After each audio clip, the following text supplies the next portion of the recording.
So first, let's talk about Tata Motors. Now, Tata Motors on September 19 said that it will hike the prices of its commercial vehicles by up to 3% starting next month. So from October 1 onwards, the price of commercial vehicles will see a bump up of about 3%. Now the price hike will be across across the entire range of CVs, and it is being implemented to to offset the residual impact of input cost. Now this is a third price hike from Tata Motors on the CV portfolio. The first came back in January, when they hiked the price by about 1.2%. Then in March they hiked the price by about 5%. So effectively this year alone CV prices have gone up by about 9%. Now Gaurang, I have a very simple question for you. The price hike will definitely positively impact the top line of Tata Motors, but what kind of impact do you see it having on the bottom line? Because the fact remains that input cost is still elevated. Now this time it is being driven by crude, which is threatening to break past the $100 barrel mark.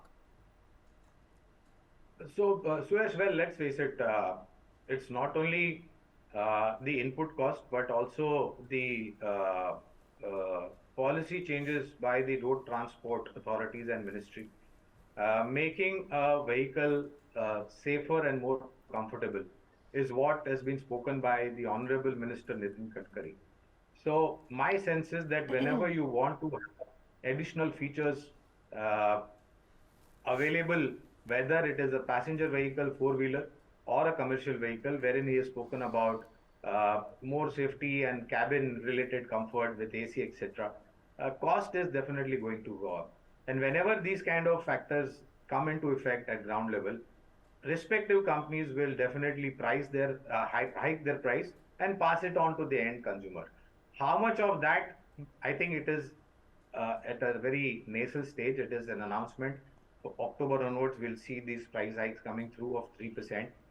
Overall, how does it impact the month-on-month numbers for all those companies who manufacture CV and have taken price hike? Will be a wait and watch. But not only that, my sense is that excuse me, that scrappage policy, which has also been put in place, will add to the positivity. Along with that, you have dedicated freight corridors, not only for railways but even for road transport. You are having a lot of new projects getting inaugurated and opened up. So demand and e-commerce is also something that has a push in terms of vehicle demands. So our sense is that it may be a short-term kind of a negative, but long-term we remain extremely positive.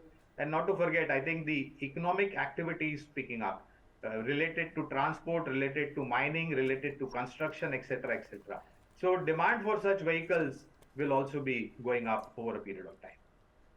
All right, and on back of that news, Tata Motors stock has reacted positively. It's up over 1% this morning.